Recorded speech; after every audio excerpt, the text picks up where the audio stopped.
critique du film Auteur Orfeu pour lecture 4 minutes publie le 21.08.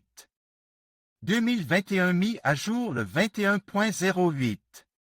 2021 Black Widow est le prochain film du Marvel Cinematic Universe, sorti en 2021.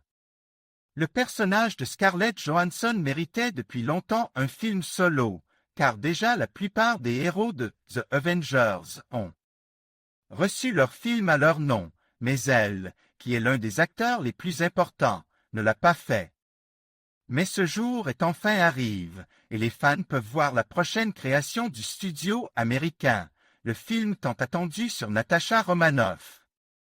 En fait, il ne faut pas attendre grand-chose du film. Personnellement, je n'en attendais pas grand-chose et j'ai reçu une petite dose de bonnes émotions et d'impressions.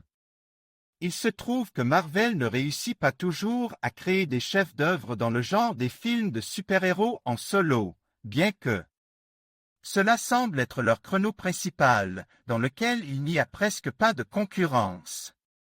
Cette fois-ci, la chance n'a pas été au rendez-vous. Ce fait peut être confirmé par les critiques du projet.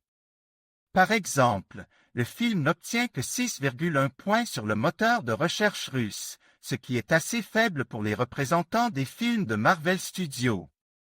D'ailleurs, la note de l'IMDb américain est encore plus triste, puisqu'elle n'est que de 5,8. Mais cela ne signifie pas que le film est mauvais, simplement qu'il est objectivement moins bon qu'Iron Man, Doctor Strange ou Captain America. Cela dit, il n'est clairement pas pire que Suicide Squad, sorti récemment. Le film a de bons acteurs, de l'action pas mauvaise, une intrigue et un scénario digeste, et tout simplement une image juteuse et élégante qui vaut son pesant d'or. Merci au travail des caméramans, des monteurs, des costumiers et des lieux de tournage pour cela.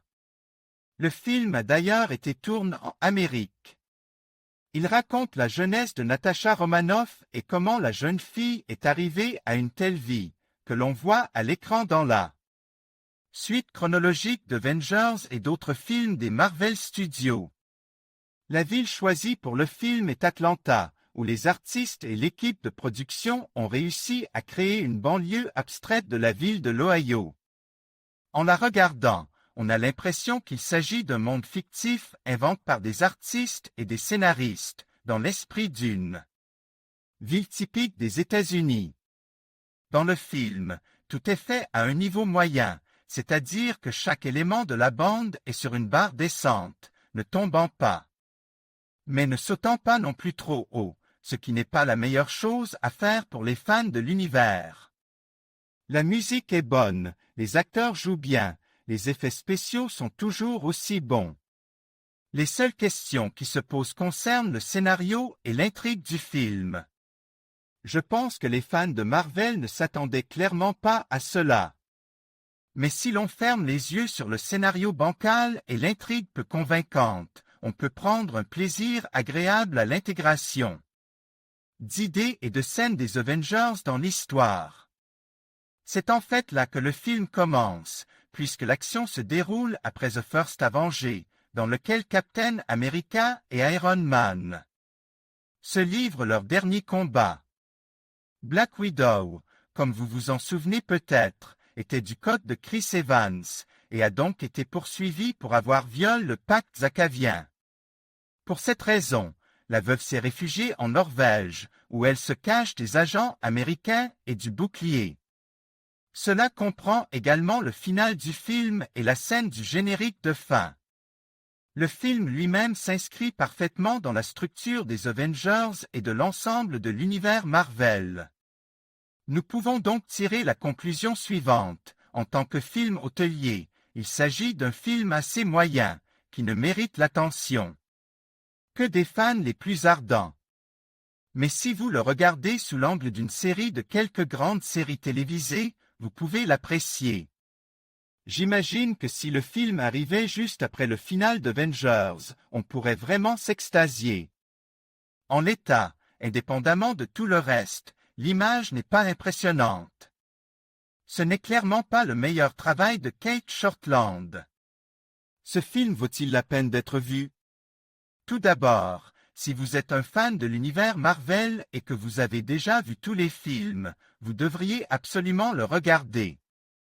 Deuxièmement, si vous aimez les films d'action intéressants, cela vaut la peine d'aller au cinéma, étant donné que l'été n'est pas particulièrement heureux avec des blockbusters bruyants. Bon, si vous n'êtes pas proche de tout ça, alors ne perdez pas votre temps, ça n'en vaut pas la peine. Le film est assez moyen, mais pour les fans de l'univers, c'est à voir absolument. Nous voici en train de vous parler du film Black Widow de Marvel. En tant que grande fan de Scarlett Johansson, je peux dire que j'ai apprécié le film, car je ne m'attendais pas à quelque chose d'époustouflant tout de suite. L'actrice joue très bien, mais je ne le reverrai pas. Je donne au film 5 points sur 10. Pas mal, mais aussi aux meilleures bandes de l'univers n'atteint clairement pas. Admin.